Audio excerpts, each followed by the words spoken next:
प्रिय विद्यार्थियों नमस्कार। कोविड-19 की इस लॉकडाउन की स्थिति को ध्यान में रख करके पहल हिंदी के माध्यम से जो हिंदी भाषा के शिक्षण का कार्य चल रहा है, इसमें आप सबका हार्दिक अभिनंदन, स्वागत। आपका स्वागत इसलिए भी करता हूं कि आप निरंतर रूप से जुड़े हुए हैं। एक बात मैं और इसके साथ आपसे कहूंगा कि आप जब पढ़ना प्रारंभ करें तो प्रारंभ में श्यामपट्ट का स्क्रीनशॉट ले लें और इसको अपने कोई गृह कार्य की कॉपी अपन बना लें। उसमें आप नियमित रूप से लिखते जाएं। तो पढ़ने के बाद, वीडियो को सुनने के बाद आप उसको पढ़ेंगे तो बातें स्थायी रूप से और अपने मानस पटल पर अंकित हो जाएगी। पिछले वीडियो में हमने व्याकरण के संबंध में अध्ययन किया था, व्याकरण की परिभाषा और उसके अंग। व्याकरण के 3 अंग थे, वर्ण विचार, शब्द विचार और वाक्य विचार। उन तीनों अंगों में से जो पहला अंग है वर्ण विचार, उसका अध्ययन हम इस वीडियो में करेंगे। अपना प्रकरण है वर्ण विचार। इस वर्ण विचार को समझने के लिए हमें वाक्य से शुरू होना पड़ेगा। मैं प्रस्तावना के रूप में कुछ बातें आपके बीच में रख रहा हूं। भाषा की व्यवहार में आ सकने वाली यदि पहली इकाई है तो वह वाक्य है। वाक्य शब्दों के समूह से बनता है और शब्द वर्णों के समूह से बनता है। मैं आपके पास सामने 4 वाक्य बोल रहा हूं, आप ध्यान से सुनिए। क खंड के 4 वाक्य है। लता आती, दूसरा वाक्य तुम क्या, तीसरा वाक्य मैं नवम कक्षा और चौथा वाक्य मैं पुस्तक। लता आती, तुम क्या, मैं नवम कक्षा, मैं पुस्तक। इन चारों वाक्यों को सुनने के बाद आपको स्वाभाविक रूप से लग रहा होगा कि ये वाक्य अपूर्ण है, क्योंकि इनका कोई अर्थ नहीं निकल रहा है। अब मैं इसी प्रकार के 4 वाक्य और खंड ख के बोल रहा हूं। खंड ख का पहला वाक्य लता आती है, दूसरा वाक्य है तुम क्या करती हो, तीसरा वाक्य है मैं नवम कक्षा में पढ़ता हूं और चौथा वाक्य है मैं पुस्तक पढ़ता हूं। कैसा लगा आपको? सुनने के बाद आपको स्वाभाविक रूप से लगा होगा कि ये वाक्य पूर्ण है, क्योंकि इनका अर्थ निकल रहा है। खंड के ऐसे वाक्य हैं जो अपूर्ण हैं, अपना अर्थ प्रकट नहीं करते हैं, और ख खंड के वाक्य ऐसे हैं जो पूर्ण हैं, अपना अर्थ प्रकट करते हैं। अब प्रत्येक वाक्य के स्वाभाविक खंड जो होते हैं वो शब्द होते हैं, और शब्दों के भी खंड होते हैं। जैसे एक वाक्य है मैं पुस्तक पढ़ता हूं। अब मैं पुस्तक पढ़ता हूं, इसके यदि अपन खंड करते हैं तो 4 खंड होते हैं। समझ आ रहा है ना आपको? मैं पुस्तक पढ़ता हूं, 4 खंड हो गए। ये जो 4 खंड है ये शब्द है। अब इन शब्दों के भी यदि हम खंड करते हैं, जैसे मैं के खंड करते हैं तो इसके 2 खंड होंगे। पुस्तक के खंड करते हैं तो इसके 7 खंड होंगे। पढ़ता, इसके खंड करते हैं तो 6 खंड होंगे। और हूं, इसके खंड करते हैं तो 2 खंड होते हैं। इस प्रकार से प्रत्येक शब्द के खंड करने पर पृथक पृथक जो इकाई हमारे हाथ लगती है वे ही इकाई वर्ण हैं। ये कैसी इकाइयां हैं? ये ऐसी इकाइयां हैं जिनके और खंड नहीं हो सकते,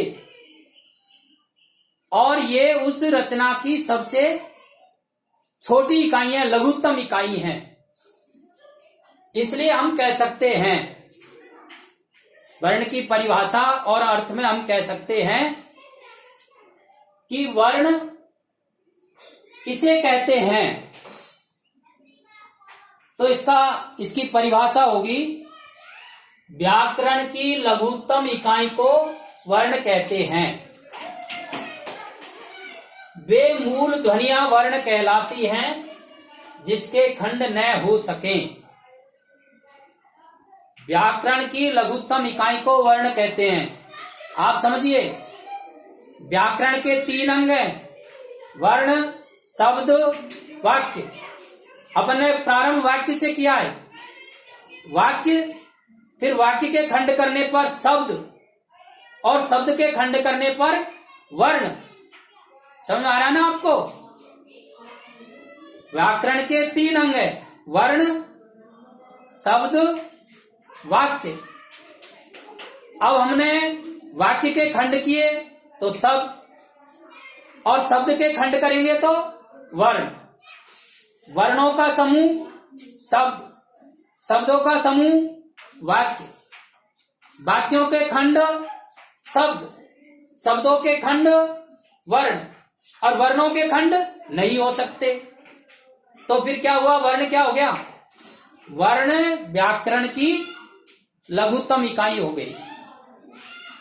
एक बार वापस से समझ लीजिए। परिभाषा पढ़ना सरल है, और जब समझ में नहीं आता है तो फिर उसको रटते हैं। और मैं हर बार इस बात के लिए कहता हूं, रटना नहीं है, उसको समझना है। व्याकरण की लघुत्तम इकाई को वर्ण कहते हैं। अब विद्यार्थी की ये समझ में नहीं आता ये लघुत्तम इकाई क्यों है। मैं समझा रहा हूं आपको ये बात। व्याकरण के 3 अंग हैं, वर्ण, शब्द और वाक्य। अब हम वाक्य से प्रारंभ करते हैं। वाक्य पहली इकाई है जो हम व्यवहार में काम में लेते हैं। वाक्य के टुकड़े करेंगे तो शब्द होंगे, शब्दों के टुकड़े करेंगे तो वर्ण होंगे, और वर्णों के टुकड़े नहीं हो सकते। तो व्याकरण की सबसे छोटी इकाई कौन सी हुई? व्याकरण की लघुत्तम इकाई कौन सी हुई? वर्ण। अब इसको प्रारंभ से पढ़ते हैं तो वर्ण, वर्णों को जोड़ते हैं या मिलाते हैं तो शब्द, और शब्दों को मिलाते हैं तो वाक्य। इसलिए वर्ण की परिभाषा बनती है, व्याकरण की लघुत्तम इकाई को वर्ण कहते हैं। मेरे हिसाब से आपको ये समझ में आ गया होगा कि लघुत्तम इकाई को वर्ण क्यों कहते हैं। वे मूल ध्वनियां वर्ण कहलाती है जिनके और टुकड़े नहीं हो सकते। अब एक बार समझ लेते हैं हम। पुस्तक शब्द है, इस पुस्तक के यदि हम टुकड़े करते हैं तो पे हलंत लगेगा प्लस ऊ, क्योंकि ऊ इसमें से निकल गया पे में से, तो पे हलंत बच गया, प्लस से आधा है इसलिए हलंत, प्लस ते हलंत, प्लस ए, प्लस के, प्लस ए। इस प्रकार पुस्तक में 7 वर्ण काम आते हैं। 7 वर्णों को मिलाकर के पुस्तक शब्द बनता है। ये जो 7 वर्ण हैं इनके और टुकड़े नहीं हो सकते। ये व्याकरण की लघुत्तम इकाई है।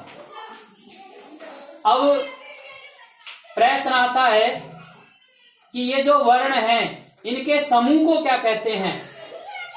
तो वर्णमाला, वर्णमाला किसे कहते हैं? किसी भाषा के समस्त वर्ण समूह को वर्णमाला कहते हैं। अंग्रेजी वर्ण भाषा की वर्णमाला अलग होगी, संस्कृत भाषा की वर्णमाला अलग होगी, उर्दू भाषा की वर्णमाला अलग हो सकती है।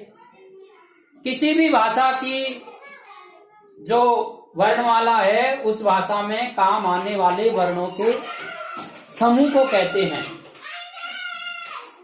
अब वर्ण विचार में किसका अध्ययन किया जाता है या हम करेंगे, तो वर्ण विचार में वर्णों के भेद, उनके उच्चारण, उनके पारस्परिक मेल का अध्ययन किया जाता है। वर्णों के प्रकार, तो हिंदी भाषा की वर्णमाला में जो वर्ण हैं उन्हें दो भागों में विभाजित किया गया है। उसका पहला भाग है स्वर वर्ण। स्वर वर्णों की संख्या 11 होती है। और दूसरा भाग है व्यंजन वर्ण, और व्यंजन वर्णों की संख्या 33 होती है। इस प्रकार से यदि ये प्रश्न आता है या पूछा जाता है कि हिंदी वर्णमाला में कितने वर्ण होते हैं, तो 44 वर्ण होते हैं। स्वर कितने होते हैं? 11 होते हैं। व्यंजन कितने होते हैं? 33 होते हैं। अब आगे के वीडियो में हम पहले स्वर वर्णों का विस्तृत अध्ययन करेंगे, उसके बाद व्यंजन वर्णों का विस्तृत अध्ययन करेंगे। आप पढ़ते पढ़ते और वीडियो देखते देखते इसे सब्सक्राइब कर दें और श्यामपट्ट का स्क्रीनशॉट लेकर के इसको आप अपनी कॉपी में उतार लें और पढ़ लें। धन्यवाद।